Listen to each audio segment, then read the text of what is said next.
उम्मीद करती हूँ आप सब लोग खैरियत से होंगे और मैं भी बिल्कुल ठीक हूँ।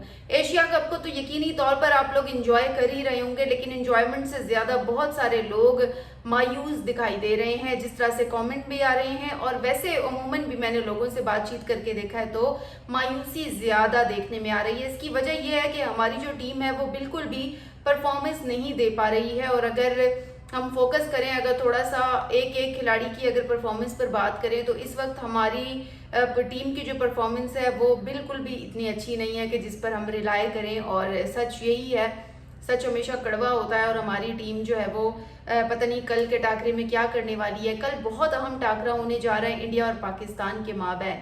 ये दूसरा टाकरा होगा। इससे कबल आपने देखा था गुज़िश्ता इतवार को टाकरा हुआ था, पहला टाकरा इंडिया और पाकिस्तान का हुआ था, जिसके बाद कुछ ऐसे वाकयात हुए जिस पर ये तकरीबन पूरा हफ्ता ही बहस चलती रही और आईसीसी तक मामलात गए, हैंडशेक के मामलात थे।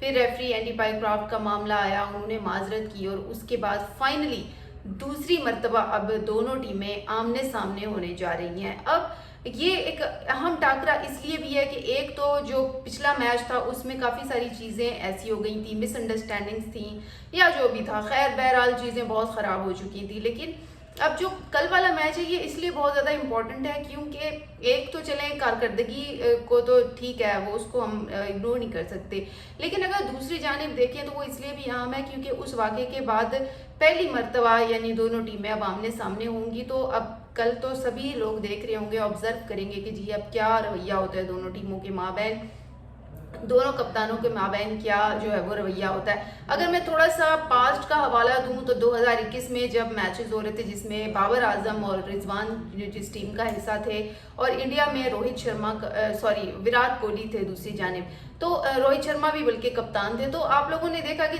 जैसे ही 10 विकेटों से जब हमने हरा दिया था भारत को, तो उसके बाद विराट कोहली ने बाबर को गले लगाया था और उन्हें दाद दी थी।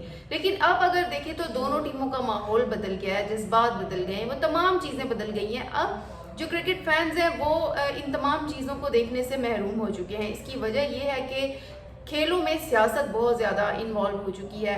ख़ास तौर पर अगर भारत की तरफ देखें तो भारत अब जो है वो जो जंग हुई थी अब उसके बाद भारत नॉर्मल हो नहीं पा रहा है, यानी उस वाक़े से निकल ही नहीं पा रहा है। ठीक है, वो जंग थी, दोबारा जंग होगी या दोबारा इस तरह के मामलात होंगे तो हम दोबारा इस पर बात करेंगे, लेकिन स्पोर्ट्स है तो हम इसमें बीच में जंग को नहीं घसीटते हैं। जो उन्होंने किया, जो हमने किया, उसको पसे पर्दा डाल के हम आगे बढ़ते हैं और एशिया कप की बात करते हैं।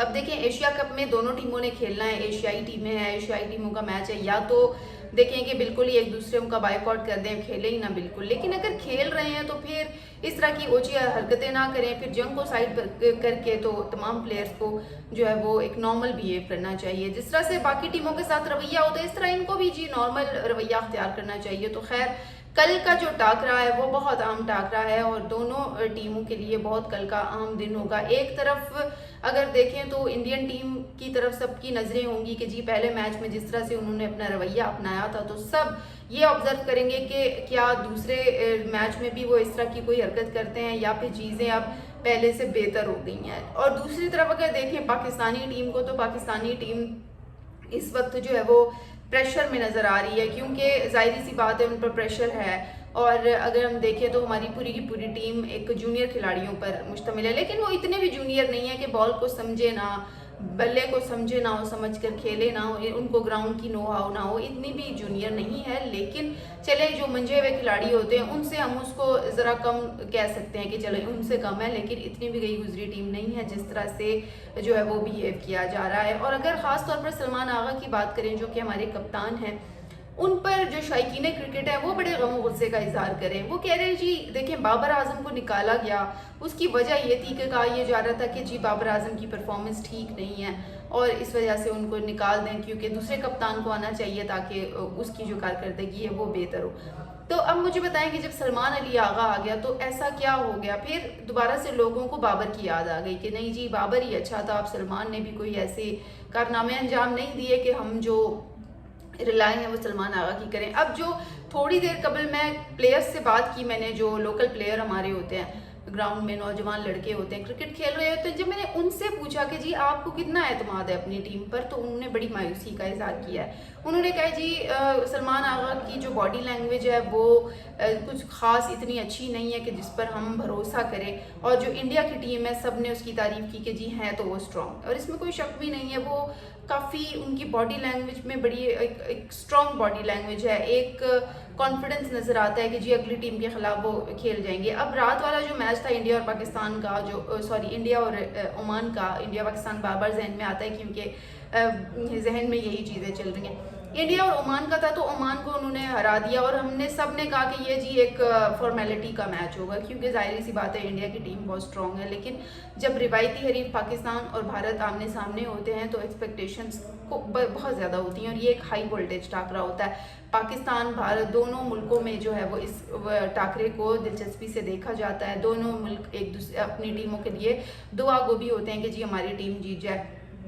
अब माजी में लोग इतना डरे हुए इसलिए नहीं होते थे कि हमारे पास खिलाड़ी बहुत क्लास के होते थे और वो टफ टाइम देते थे इंडिया के खिलाड़ियों को, लेकिन जो इस दफ़ा वाली टीम है हमारी एशिया कप की, उस पर लोगों का भरोसा नहीं रहा, क्योंकि इन्होंने जो गुज़िश्ता मैच था उसमें जब 100 रन मुश्किल से बनाए हैं तो फिर हुआ यूँ कि लोगों का उन पर ट्रस्ट अब ख़त्म हो चुका है। अब लोग कह रहे हैं, डिसअपॉइंट हो गए हैं कि वो कह रहे हैं कि यार अब हम क्या जो है वो करेंगे, लेकिन फिर भी होप फॉर द बेस्ट, अल्लाह करे पाकिस्तानी टीम में कुछ बेहतरी आए, तब्दीली आए, और हम जो है वो कल का जो मैच है वो जीत जाएं। लेकिन उससे पहले मैं आप लोगों को ये बता दूं कि सुपर 4 मरहले का आगाज़ हो गया, यानी कि 2 ग्रुप्स थे, ठीक है। 2 ग्रुप्स में हमने जो देखा कि पहले ग्रुप में से इंडिया और पाकिस्तान आगे आए हैं, और बी ग्रुप में से श्रीलंका है और बांग्लादेश है, ये आगे आ गए हैं। अब अगर आप देखें तो सुपर 4 में जो है वो एक दूसरे से अब टीमों ने टकराना है। कौन सी टीम किससे कब टकराएगी, इन तमाम चीज़ों की तफसीलात मैं आपको बता देती हूँ। ये बेसिकली सुपर 4 का आगाज़ हो गया, और लास्ट जो पहला मरहला था उसमें रात वाला जो मैच था इंडिया और ओमान का, वो लास्ट मैच था। अब अगर शेड्यूल के मुताबिक बात करें तो इसमें अब अहम मैचेस हैं, ठीक है। पहला मैच जो है वो बांग्लादेश और श्रीलंका के दरमियान आज खेला जाएगा, जबकि अगर कल की बात करें तो कल बहुत बड़ा टाकरा है इंडिया और पाकिस्तान का, यानी सुपर 4 का दूसरा मैच। फिर उसके बाद 23 सितंबर को अबू धाबी में पाकिस्तान और श्रीलंका का मुकाबला होगा, जबकि 24 सितंबर को दुबई में बांग्लादेश के साथ होगा। फिर इसी के साथ अगर आगे बात करें तो पाकिस्तान और बांग्लादेश के दरमियान भी मैच खेला जाएगा, जबकि 26 सितंबर को दुबई में भारत और श्रीलंका की टीमें मैदान में उतरेंगी। फिर उसके बाद सुपर 4 मरहले के बाद जो 2 टॉप की टीमें आएंगी उनके माबैन 28 सितंबर को फाइनल मैच खेला जाएगा, यानी कि आज 20 सितंबर है और उसके बाद हमारे पास हार्डली एक ही हफ्ता है जो हम एशिया कप के मैचेस को एंजॉय करेंगे। और दुआ करें कि पाकिस्तान की टीम सुपर 4 मरहले में बहुत अच्छा खेले। पाकिस्तानी टीम कह तो रही है कि हम अच्छा खेलेंगे, अल्लाह करे कि वो जो कह रहे हैं वो करके भी दिखाएं और हम लोग जो है वो बआसानी ये मैचेस जीत लें। आप लोग कल के मैच को लेकर कितने एक्साइटेड हैं या टेंशन में हैं, ज़रूर बताइएगा अपने कमेंट्स के ज़रिए। और इसी के साथ ही मुझे दे इजाज़त, इंशाल्लाह कल अहम टाकरे से कबल फिर आपसे मुलाकात होगी। तब तक के लिए अल्लाह हाफ़िज़।